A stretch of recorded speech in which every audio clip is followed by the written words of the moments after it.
किसी ने क्या खूब कहा है, अगर आपके पास कामयाबी है तो आपका परिवार, आपका प्यार, सब कुछ आपके साथ होगा।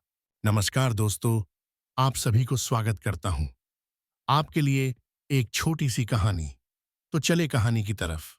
अमन एक छोटे से गांव में रहने वाला एक साधारण लड़का था। उसका परिवार आर्थिक रूप से कमजोर था, लेकिन उसकी मेहनत और दृढ़ संकल्प ने उसे हमेशा आगे बढ़ने की प्रेरणा दी। स्कूल में वह पढ़ाई में अव्वल था और हमेशा अपने सपनों के पीछे भागता रहा। लेकिन उसकी जिंदगी में एक मोड़ तब आया जब उसने सिया से प्यार किया। सिया एक सुंदर और प्रतिभाशाली लड़की थी जो अमन के पड़ोस में रहती थी।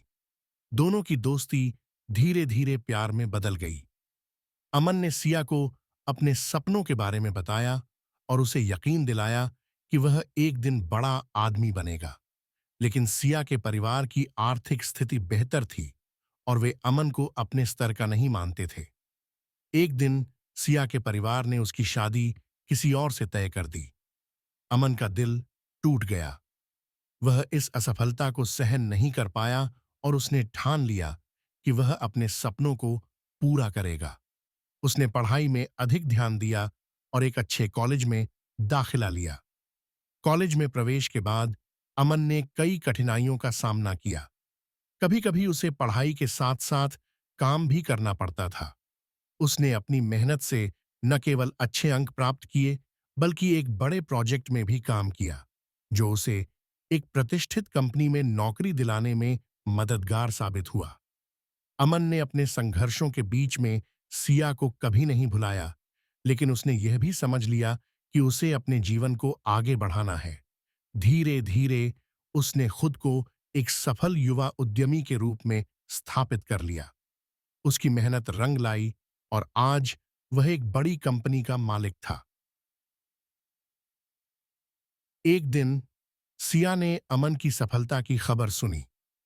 उसने महसूस किया कि अमन ने अपनी मेहनत और संघर्ष से जो मुकाम हासिल किया है, वह अद्भुत है।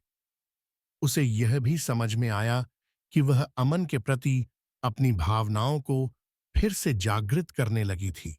उसने अमन से मिलने का फैसला किया। सिया ने अमन को फोन किया और मिलने का समय तय किया।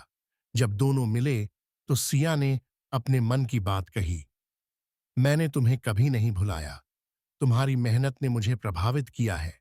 क्या तुम मुझे अपनी जिंदगी में फिर से शामिल करोगे? अमन ने सिया की बातों को ध्यान से सुना।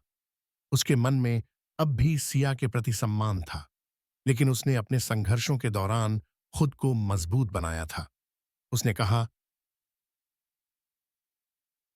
मैंने तुम्हें हमेशा प्यार किया है, लेकिन मैंने अपनी जिंदगी में जो हासिल किया है, वह मेरे संघर्ष का परिणाम है। अगर तुम सच में मेरे साथ रहना चाहती हो, तो तुम्हें यह समझना होगा कि मेरा जीवन अब अलग दिशा में बढ़ चुका है। सिया ने हामी भरी और दोनों ने एक नई शुरुआत करने का फैसला किया। अमन ने सिया को अपने जीवन में जगह दी, लेकिन इस बार वे दोनों एक दूसरे को समझने और समर्थन देने का वादा करते हुए आगे बढ़े। इस तरह अमन और सिया की कहानी ने यह दिखाया कि प्रेम और संघर्ष कभी भी खत्म नहीं होते, बल्कि वे एक नई शुरुआत का कारण बनते हैं।